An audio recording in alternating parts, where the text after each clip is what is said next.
ফেনী, কুমিল্লা ও চট্টগ্রাম থেকে র‍্যাব ৭-এর পৃথক ৩টি অভিযানে বিপুল পরিমাণ মাদক উদ্ধার এবং ৫ জন পেশাদার মাদক কারবারিকে গ্রেফতার করা হয়েছে।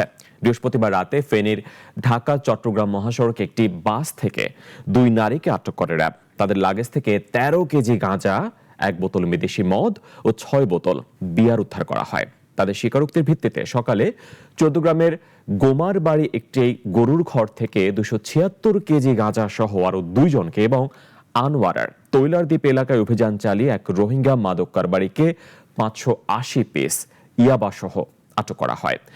গ্রেপ্তারকৃতদের বিরুদ্ধে মাদক আইনে মামলা দিয়ে সংশ্লিষ্ট থানায় হস্তান্তর করা হয়েছে। মহিলা আসামি এবং তাদের লাগেজে ১৩ কেজি গাঁজা উদ্ধার করে। মোট ২৭৬ কেজি গাঁজা এবং মুজিবুল হক ও মোহাম্মদ সিয়াম নামে ২ জন আসামিকে গ্রেপ্তার করা হয়।